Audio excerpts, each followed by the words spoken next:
하나님께서 오늘 우리에게 주신 말씀 여호수아 5장 1절로 12절까지 함께 읽겠습니다. 여호수아 5장 1절로 12절까지의 말씀을 다 함께 읽습니다. 요단 서쪽의 아모리 사람의 모든 왕들과 해변의 가나안 사람의 모든 왕들이 여호와께서 요단물을 이스라엘 자손들 앞에서 말리시고 우리를 건너게 하셨음을 듣고 마음이 녹았고 이스라엘 자손들 때문에 정신을 잃었더라.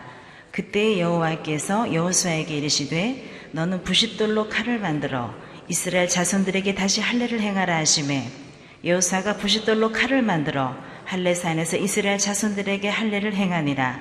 여호수아가 할례를 시행한 까닭은 이것이니 애굽에서 나온 모든 백성 중 남자 곧 모든 군사는 애굽에서 나온 후 광야길에서 죽었는데 그 나온 백성은 다 할례를 받았으나 다만 애굽에서 나온 후 광야길에서 난 자는 할례를 받지 못하였음이라. 이스라엘 자손들이 여호와의 음성을 청중하지 아니하므로 여호와께서 그들에게 대하여 맹세하사 그들의 조상들에게 맹세하여 우리에게 주리라고 하신 땅 곧 젖과 꿀이 흐르는 땅을 그들이 보지 못하게 하리라 하시매 애굽에서 나온 족속 곧 군사들이 다 멸절하기까지 40년 동안을 광야에서 헤매었더니 그들의 대를 잊게 하신 이 자손에게 여호수아가 할례를 행하였으니 길에서는 그들에게 할례를 행하지 못하였으므로 할례 없는 자가 되었음이더라. 또 그 모든 백성에게 할례 행하기를 마침에 백성이 진중 각 처소에 머물며 낫기를 기다릴 때에 여호와께서 여호수아에게 이르시되 내가 오늘 애굽의 수치를 너희에게서 떠나가게 하였다 하셨으므로 그곳 이름을 오늘까지 길갈이라 하느니라. 또 이스라엘 자손들이 길갈에 진쳤고 그달 14일 저녁에는 여리고 평지에서 유월절을 지켰으며 유월절 이튿날에 그 땅의 소사물을 먹되 그날에 무교병과 볶은 곡식을 먹었더라. 또 그 땅의 소사물을 먹은 다음 날에 만나가 그쳤으니 이스라엘 사람들이 다시는 만나를 얻지 못하였고 그 해에 가나안 땅에 소출을 먹었더라. 아멘. 구약성서 여호수아는 하나님께서 약속하신 땅을 한 걸음씩 정복해가는 흥미진진한 이야기를 담고 있습니다. 이스라엘 백성과 함께 한마음이 되어 진행하며 돌발적인 여러 사건들을 돌파해 나가는 진취성이 우리에게 도움을 줍니다. 1장에서는 모세의 뒤를 잇게 된 여호수아의 힘찬 첫 발걸음이 시작이 되고요. 2장부터는 정탐꾼을 통한 정보 탐색전을 펼치게 됩니다. 가나안 땅 들어가기가 녹록지 않았던 것도 사실입니다. 원래 행로가 가데스바네에서 쭉 북진을 했으면 사실 수월했을 그 길이 여러 가지 사정으로 우회하게 되면서 요단 동편을 헤매게 되고요. 동편에서 가나안 쪽 서쪽에 위치한 땅을 향해 가다 보니까 관통을 해야 하는데 그 중간에 장애물인 요단강이 위치했던 것입니다. 홍해를 건넜던 사건은 아마 기억하실 것입니다. 근데 또 가나안 들어가기 직전에 요단강이 놓여 있네요. 자, 그런데 이 부분도요, 우리가 여호수아 3장, 4장을 보면 너무나 멋지게 하나님께서 그 요단강을 건너게 해주십니다. 아주 멋진 방법으로요. 그 뉴스가 얼마나 유명했는지, 그리고 이 불가능한 일이 이 백성에겐 가능하더라라는 이야기가 그 지역에 얼마나 제대로 펼쳐졌는지 SNS도 없었던 그 시절에 그 모든 지역의 사람들이 이 뉴스에 반응하는 이야기가 바로 5장 1절에 나옵니다. 함께 읽겠습니다. 요단 서쪽의 아모리 사람의 모든 왕들과 해변의 가나안 사람의 모든 왕들이 여호와께서 요단물을 이스라엘 자손들 앞에서 말리시고 우리를 건너게 하셨음을 듣고 마음이 녹았고 이스라엘 자손들 때문에 정신을 잃었더라. 가나안 사람의 모든 왕이라고 하면은요, 가나안 족속을 비롯해서 헷 족속, 히위 족속, 브리스 족속, 기르가스 족속, 아모리 족속, 여부스 족속 등등 그 가나안을 이미 점유하고 있는 수많은 이민족들을 지칭하는 것입니다. 그런데 이 민족들이요, 왕을 비롯해서 모든 백성들이 이 소식을 듣고 어떠했다고 합니까? 마음이 녹았답니다. 그런 기억 있으세요? 너무 공포스러운 어떤 사건 앞에서 마음이 녹았던 기억. 자, 그리고 또 표현이 또 나옵니다. 정신을 잃었답니다. 마음이 녹고 정신이 잃을 정도로 얼마나 그 사실이 충격적이었을까요? 요단 강마저 건너게 하셨던, 말리우시고 그 사람들을, 수많은 사람을 건너게 하셨던 그 여호와의 힘이 그들에게 있으니 그 사람들이 맘먹고 우리 족속을 해하고자 하면, 점령하고자 하면 내줄 수가 없는, 정말 피할 수가 없는 바로 그 상황이 되겠구나 하는 마음이 이 가나안 족속 원주민들에게 큰 공포감을 형성했던 것 같습니다. 어떻습니까? 자, 이미 기싸움에 이겼네요. 가나안 땅 들어가지도 않았는데요, 이미 이 사람들이 마음이 높고 정신을 잃었답니다. 50점 먹고 들어가는 거죠. 이젠 그냥 들어가기만 하면 이분들이 벌써 후루룩 아마 흩어질지 모르겠습니다. 전쟁은 그 기싸움이지 않습니까? 처음에 정신적으로 딱 내가 그 주도권을 확보한 다음에 들어갈 때 훨씬 쉽게 그 싸움에 진입할 수 있는 것인데, 자, 요단강도 건넜고 이민족들도 겁을 먹었다고 하고, 이제 필요한 것은 빨리 군사적 채비를 갖추어서 빨리 한 땅 한 땅 점령하는 일이 남았습니다. 군사적 채비를 좀 갖춰야 되겠네요. 군 장비도 좀 갖추고요, 또 전략도 좀 새로 짜고, 또 군사 역할을 할 우리 장정들 잘 먹이고 입히고 쉬는 또 훈련도 좀 하고, 여러 가지 아이디어가 아마 마음에 떠오를 바로 그런 타이밍입니다. 잘 먹고 몸의 최상 상태를 유지해야 되는 바로 이 타이밍인데, 그런데 좀 이상합니다. 우리 2절 3절 한번 읽어보겠습니다. 그때에 여호와께서 여호수아에게 이르시되 너는 부싯돌로 칼을 만들어 이스라엘 자손들에게 다시 할례를 행하라 하시매, 여호수아가 부싯돌로 칼을 만들어 할례산에서 이스라엘 자손들에게 할례를 행하니라. 할례가 무엇인지는 여러분 더 아시리라 생각이 됩니다. 근데 지금 보시다시피 여러분 읽으신 말씀에 의하면 여호와께서 이스라엘 자손들에게 할례를 명하시고 또 그에 순종하는 내용이 담겨 있습니다. 단 한 번도 그거 좀 곤란하지 않습니까? 저항하는 얘기 한마디 없이 여호와의 명령이 임하자마자 행하는 이스라엘 백성들의 순종의 모습을 이 가운데 볼 수가 있습니다. 근데 이 구절이 심상치 않은 이유는 뭐냐면요, 지금 우리 5장을 읽고 있는데 바로 6장에 어떤 이야기가 기다리고 있냐면, 가나안에 들어가서 첫 싸움을, 첫 격전을 치러야 될 대상인 여리고성 싸움이 기다리고 있거든요.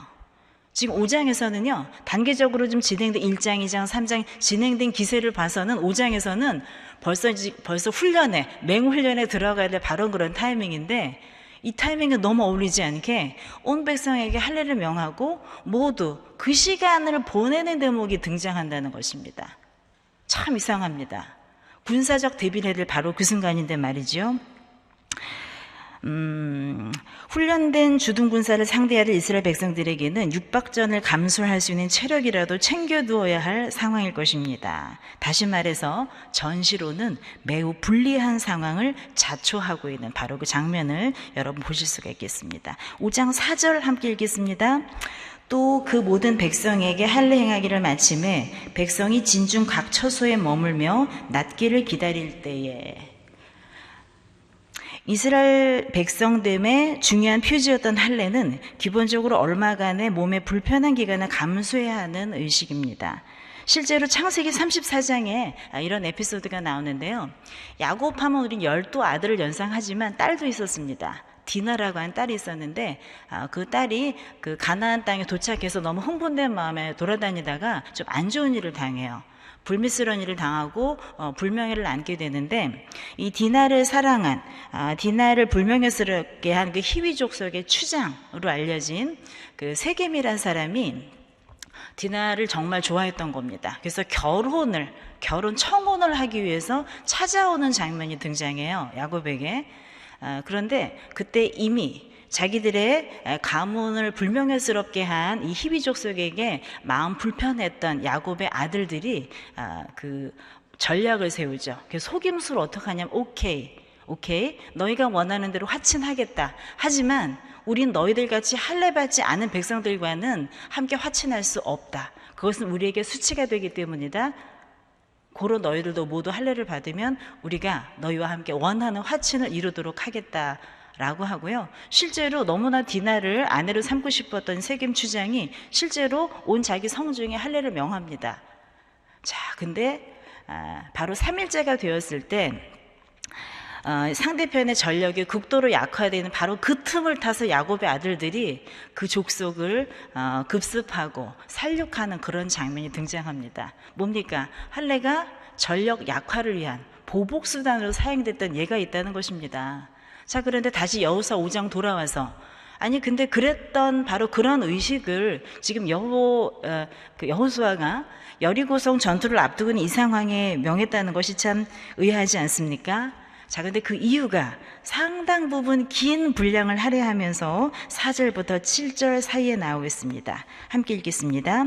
여호수아가 할례를 시행한 까닭은 이것이니 애굽에서 나온 모든 백성 중 남자 곧 모든 군사는 애굽에서 나온 후 광야길에서 죽었는데 그 나온 백성은 다 할례를 받았으나 다만 애굽에서 나온 후 광야길에서 난 자는 할례를 받지 못하였습니다. 이스라엘 자손들이 여호와의 음성을 청종하지 아니하므로 여호와께서 그들에게 대하여 맹세하사 그들의 조상들에게 맹세하여 우리에게 주리라고 하신 땅 젖과 꿀이 흐르는 땅을 그들이 보지 못하게 하리라 하심에 애굽에서 나온 족속 곧 군사들이 다 멸절하기까지 40년 동안을 광야에서 헤매었더니 그들의 들을 잊게 하신 이 자손에게 여호수아가 할례를 행하였으니 길에서는 그들에게 할례를 행하지 못하였으므로 할례 없는 자가 되었음이더라. 무슨 얘기입니까? 즉 출애굽한 이후에 광야에서 몇 년을 헤맸지요? 40년을 헤매는 동안은 그동안 할례 받을 수가 없었다는 겁니다. 고로 시간적 간격이 틈이 존재한다는 것이지요. 아마 그 숫자는요, 출애굽 전에 애굽에서 할례를 받았을 것으로 추정되는 1세가 있겠고 또 1.5세가 있겠죠. 그리고 그 수를 감안하고 또 민수기 25장에 보면은 2차 인구 조사를 했던 기억이 있어요. 그래서 우리가 군사력으로 쓸만한 남자가 몇 명인지 막 조사했던 적이 있는데 아무튼 이렇게 통틀어 봤을 때 한 5, 60만 명 정도 되는 굉장히 많은 수가 이 대상이 아니었을까라고 추정을 합니다. 이해하겠습니다. 광야길에서는 할례를 받을 수 없는 상황이었으니까. 아니 근데 왜 하필 이때냐는 겁니다. 왜 하필? 자, 여기에 대한 이유를 알기 위해서는요, 우리 지금 방금 보신 말씀 중 앞서 보신 말씀 가운데 두 가지 구절을 한번 주목해 보고 싶습니다. 3절에 보시면 부싯돌로 칼을 만들어 라는 구절이 나옵니다. 여기 칼이라고 사용된 추림이라고 하는 단어는 히브리어 단어 초르라고 하는 단어의 복수형인데 이게 돌이라는 뜻을 갖고 있습니다. 그러니까 칼을 만들다고 했던 것은 기본적으로 돌로 된 칼을 만들라는 이야기였다는 것이죠. 근데 시대적으로 발전상을 봤을 때 이 시기는 청동기와 철기가 공존하던 오버랩되던 바로 그 시기에 위치하고 있기 때문에 사실은 어떤 의식을 행하기 위한 좋은 연장을 만들고자 한다면 사실은 다른 도구를 만들 수도 있는 겁니다. 그런데 명령은 무엇입니까? 돌로 만들다는 겁니다. 만드는 재료 자체가 얼마나 힘들었겠습니까? 그리고 그 재료가 쓰기도 좀 불편하지 않았겠습니까? 그런데 돌로 칼을 만들라고 하는 것이 바로 하나의 명령이었습니다. 왜 그랬을까요? 다른 연장이 가능할 텐데도 돌을 사용해서 할례를 행하도록 한 것은 하나님께 드려지는 것에는 쇠를 사용하지 못하도록 되어 있는 율법을 존중하는 내용입니다. 신명기 27장 5, 6절 읽어드리겠습니다.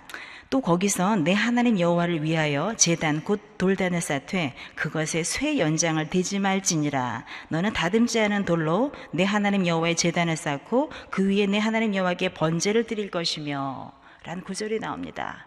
즉 하나님께 드려지는 귀한 것에는 다른 연장을 대지 않도록 했던 율법, 그것을 철저하게 지키고자 했던 바로 그 유대인들의 그 마음을 알 수가 있습니다. 즉 뭐냐면 이런 의미에서 할례는 하나님께 드리는 헌신의 의미가 굉장히 강하게 담긴 의식이라는 것을 알 수가 있습니다. 또 하나의 구절은요, 다시 할례를 행하라 라는 구절이 나옵니다. 행하라 라는 구절이 나오는데 이 행하라 라고 되어 있는 이 단어가 그냥 뭐 do, 영어로 말하면 거기에 해당하는 말이 아니고요, 슈브라고 하는 히브리어 단어인데 말하자면 갔던 길을 되돌아온다는 의미입니다. 쉽게 표현하면 유턴하라는 얘기입니다. 돌이키다, 돌아오다라는 표현을 담은 동사를 사용하고 있습니다. 이것이 뭐냐면 이것은 이전에 행해왔던 할례 행위를 다시 행하라는 의미로 풀이됩니다. 출애굽 당시는 모든 백성들이 율법을 따라 할례를 행했지만 광야 생활 동안은 모두 죽고 2세에게는 그 혜택이 가지 못했습니다. 따라서 가나안에 도착한 출애굽 2세대에는 이전 조상과 같이 너희도 다시 그 방법으로 유턴해서 같은 방식으로 전통적으로 제대로 하나님의 의식을 치러라 라는 의미를 담고 있는 것입니다. 얘기를 요약하면요, 지금 여리고와의 전투를 앞두고 있는 지금 군사력을 키우기 바쁜 이 시점에서 인간의 머리는 도저히 이해되지 않는 전력이 약화되는 방법, 특히 할례라는 의식을 이 시점에 거행하도록 하십니다. 근데 그 의식은 단순한 것이 아니고 바로 하나님께 온전히 드려지는 헌신, 그리고 하나님께서 온전히 원하시는 것에 대한 전적인 순종을 함께 담고 있는 행동이었다는 것입니다.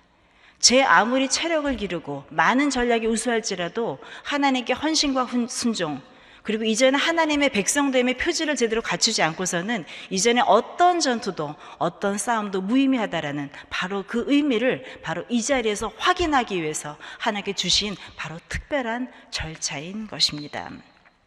이스라엘 백성들에게 할례는 하나님의 선택된 백성으로서의 정체성을 확인한 일이었고, 이를 시행하지 않는 것은 수치로 인식되었습니다.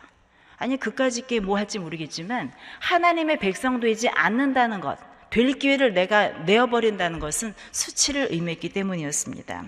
하지만 여태껏 광야 생활에서는 산전수를 겪으면서도 이 자리에 왔지만 이 수치를 제거하는 일만큼 중요한 것은 없다는 것이 바로 이 대목에 임하신 하나님의 말씀이었습니다. 5장 9절 함께 읽겠습니다.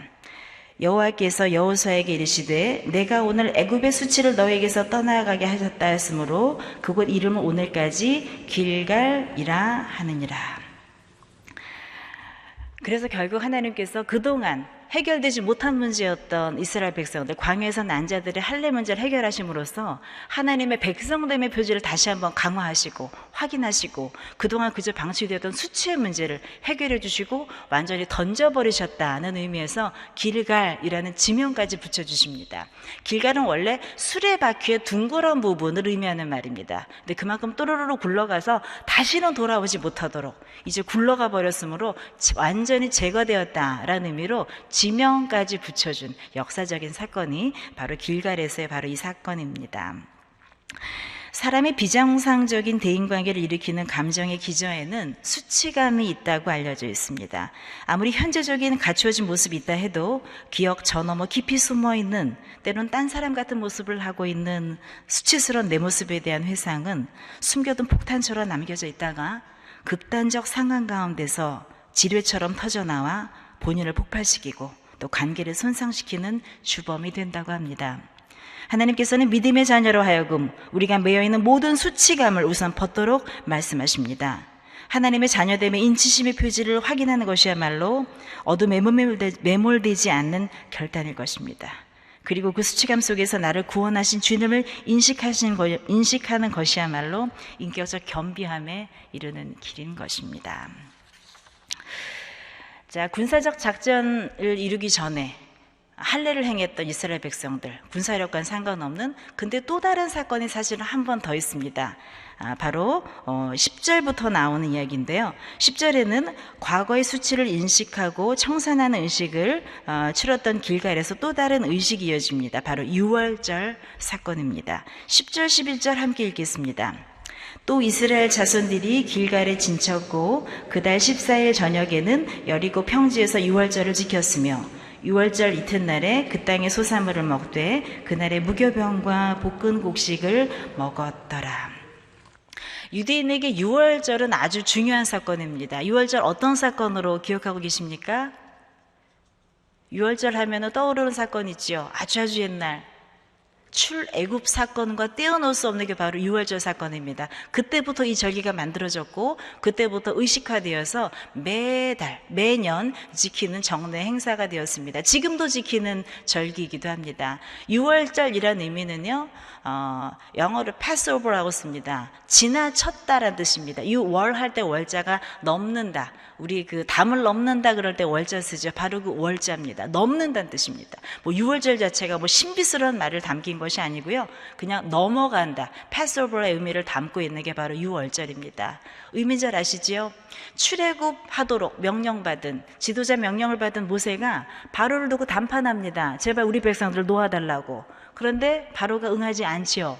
자, 근데 결국 재앙 하나, 둘, 셋, 넷, 다섯, 일곱, 여덟, 아홉까지 보고서도 움직이지 않던 바로가 10번째 재앙, 장자의 죽음을 경험하면서 결국은 그래, 내가 더 이상 이 고통을 당할 수 없다. 그래서 결국은 그 출애굽을 명하지 않습니까? 바로 그때 마지막 장자의 그 재앙이, 장자의 죽음이라는 재앙 앞에서 죽음의 영이 이스라엘 전역을 덮게 되면은 그 안에 함께 거주하고 있는 이스라엘 백성도 함께 죽을 수 있기 때문에 하나님께서 스킵하도록 체크를 해 놓으신 거죠.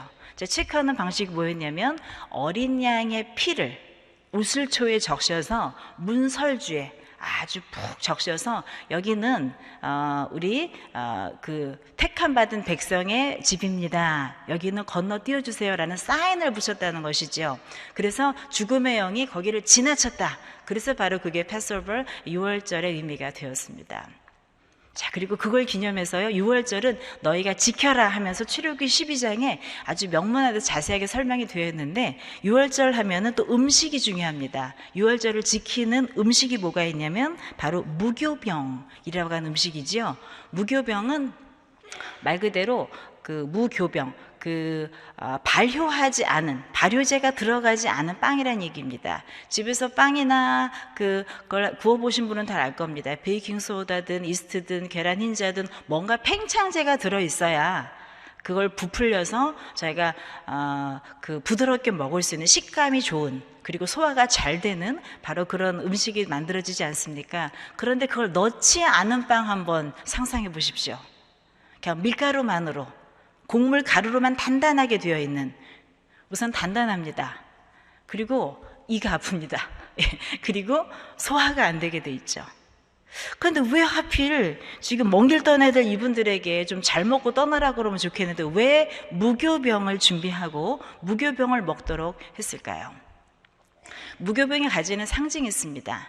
하나는 뭐냐면 팽창제를 넣고 나면은 시간이 걸리죠. 기다려줘야 되죠. 그런데 지금 출애굽 명령이 거의 한밤중에 바로를 통해서 황급하게 내려졌기 때문에, 그리고 마음 바뀌기 전에 빨리 떠나야 되는 바로 그런 긴급성 때문에 이 사람들이 예전처럼 먹는 것처럼 정성껏 발효할 시간을 기다리고 보돌보돌 빵을 굽고 이럴 시간이 없는 겁니다. 빨리 엑소더스, 탈출해야 되는 바로 그 순간인 것이죠. 그러니까 부풀고 이런 거 생각할 틈도 없이 최소한의 먹거리, 식량, 그러니까 그만큼 긴급했다는 표현입니다.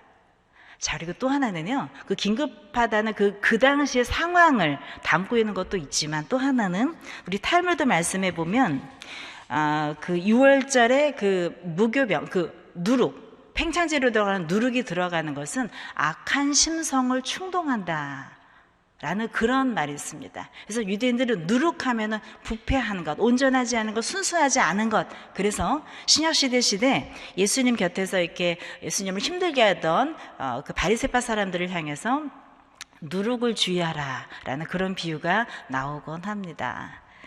자, 6월절 먹는 음식, 무교병을 먹도록 합니다. 자, 또 하나, 쓴 나물을 먹도록 합니다. 쓴 나물은 나물 자체가 쓴 성분이 있는 것들을 주로 골라서 이렇게 먹도록 요리하는 것이죠.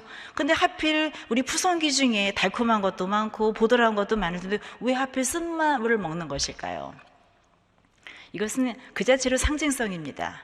우리가 출애굽하고 노예 생활하면서 그 힘들고 쓰라렸던 시간들을 우리의 식감을 통해서 다시 한번 리마인드하고 잊지 말라고 하는 바로 그 절기처럼 바로 이런 음식이 정례화된 것입니다.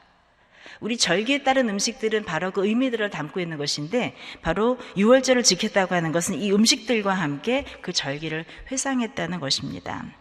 자, 지금 군사력 앞다퉈서 좋은 거 먹고 나가기 바쁠 텐데 소화되지 않는 단단한 빵들, 쓴 나물들, 이거 먹고서 6월절 지키고서 어디 여리고성, 그 가장 큰 성이었던 여리고성을 어떻게 상대할 그런 마음을 먹었겠습니까?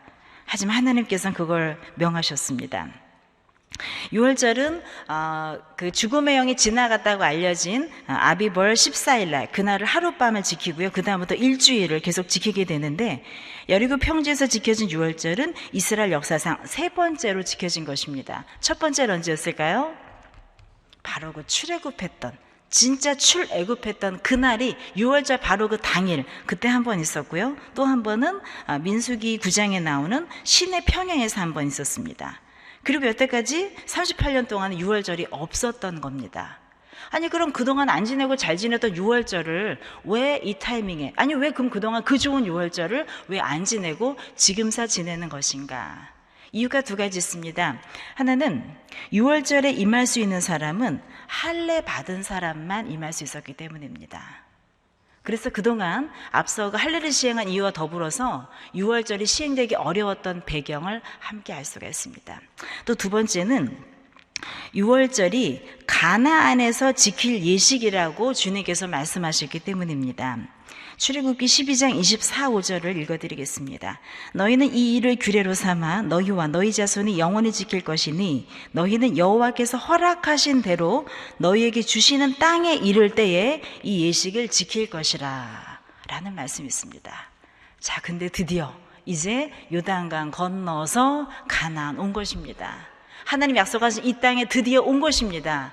그래서 다른 거 마음 분주하고 막 해야 될 일이 투두리스트 쫙 나와 있지만 우선 하나님께서 이 땅에 오면 하라고 말씀하셨던 것 잊지 않고 이걸 섬겨 지키는 것입니다. 그래서 6월절을 불편하지만 군사적 준비랑은 정말 이미지가 맞지 않지만 이것을 행하는 것이었습니다. 반려하지도 않았고 또 먹기도 불편했던 이것을 음식으로 삼는 절기를 겪으면서 이스라엘 백성들은 바로 이 땅에서의 새로운 삶, 하나님 허락하신 삶에 대해서 겸손한 순종과 또 다시 한번 회상하는 마음을 갖고 있는 것입니다. 새 것을 추구하고 금방 새 것을 또 우리 안에 소유하고 싶어하는 심리가 너무 당연시되는 요즘 세태입니다. 벼르고 별러서 샀던 스마트폰이 갑자기 등장하는 새 버전 제품 출시와 더불어서 갑자기 중고폰이 돼버리고 마는 씁쓸했던 기억들 다 있으시죠? 커밍 순에서 저 영화 꼭 봐야지 라고서는 가슴 부풀게 딱 생각해 놓으면은 바쁘다 보면 벌써 영화가 내려서 요즘 일주일이면 또 내리더라고요. 자, 볼 수 없는 상황. 얼마나 속도가 빠른지, 얼마나 새 것에 대한 그 흠모함이 강한지 우리가 이전 것을 붙들고 있는다고 하면은 정말 후진 사람으로 취급되는 시대가 되었습니다. 전자기들만 해도요, 산 순간에 그 감가상각비가 마이너스로 작동하기 때문에 그런 말이 있습니다. 가장 좋은 컴퓨터가 뭐냐? 가장 좋은 컴퓨터는 언제 사느냐? 죽기 직전에 사는 거다. 그럼 가장 최신 거다라는 말이 있을 정도로 모든 전자기기를 비롯해서 우리를 감싸고 있는 많은 환경들이 얼마나 급변하는지 모르겠습니다. 새 거 좋아하시죠? 네, 새 거 있으면 좋으시죠? 자, 그런데 오늘 제가 하고 싶은 얘기는 사실 새 것이 무조건 좋은 것은 아니다라는 이야기를 하는 맥락 가운데 오늘의 이야기를 드린 것입니다. 새 것인 줄 알았지만 정작 새 것이 아닌 경우 굉장히 많습니다. 연구를 위해서 논문 리서치를 하다 보면 나는 너무나 기발한 아이디어라고 생각해서 막 틀을 다 짜놨는데 리서치를 해보면 비슷한 거 한 20년 전에 해놓은 분이 있더라고요. 근데 얼마나 그 당시 툴이 발달하지 않았던 시대에도 얼마나 잘해놨는지 몰라요. 그래서 사실은 새로운 걸 자꾸 내가 빈 데스크에서 마련하려고 하기보다 이전의 것들이 무엇이 있었는지를 깊이 있게 잘 탐구하는 것, 그것이 정말 중요하지 않은가를 느끼는 바로 이런 시대이기도 합니다. 온고지신이라는 말이 있습니다. 논어 위정편에 나오는 말이죠. 옛 것은 익히고 새로운 것을 안다라는 의미로 우리에게 모두 알려진 고사성어입니다. 그런데 저는 이렇게 생각해 보고 싶습니다. 옛 것을 익히되 깊이를 알아야 하는 것은 아닌지. 온고지신의 고는요, 우리가 고인할 때 쓰는 사실 그 옛 고자인데요. 옛 고 의미도 있지만 까닭, 연유라는 뜻도 함께 갖고 있는 한자입니다. 우리가 익히는데 그것이 어떠한가, 예스러운 뿐 아니라 그것이 왜 그렇게 됐는지의 연유를 우리가 익히 알 때, 그리고 그것을 깊이, 지심 알 때, 깊이 알 때, 그것의 의미가 바탕이 될 때 우리의 새로운 시작을 좀 더 박차를 가하게 되는 기저의 에너지가 되지 않나, 그런 생각이 들었습니다.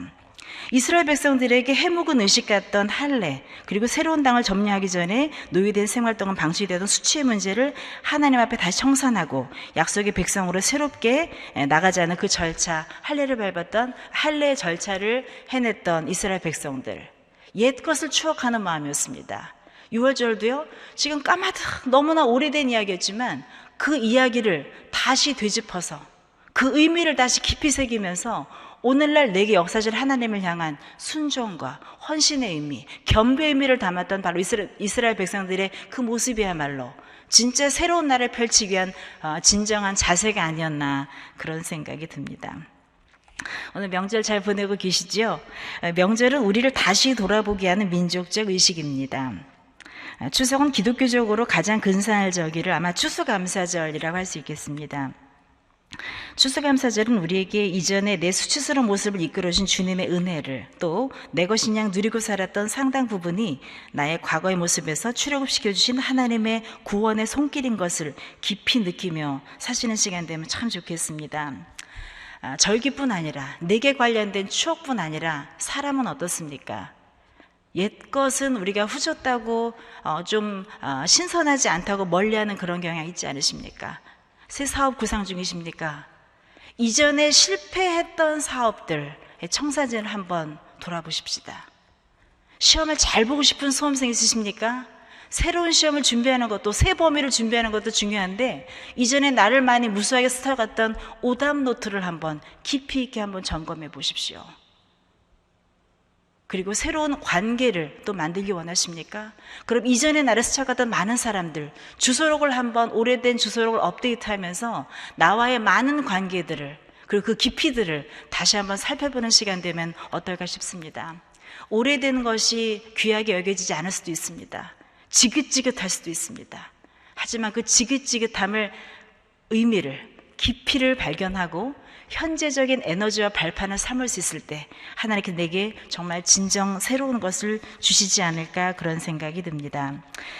찬바람 부는 가나안 초입지 길갈 평원에서도 마음 급하게 들뜨지 않고 차분히 할례와 유월절로 주님의 역사하셨음에 대한 감격과 순종으로 가나안 입성을 준비했던 이스라엘 백성들처럼 오늘을 사는 저와 성도님들에게 과거 역사하심에 대한 깊은 추억과 감격이 현재적으로 또 앞서 내가 싸워야 될 그 전장을 예비하는 가장 강력한 준비가 되시는 오늘 이 시간 되시기를 주님의 이름으로 축원합니다. 기도하겠습니다.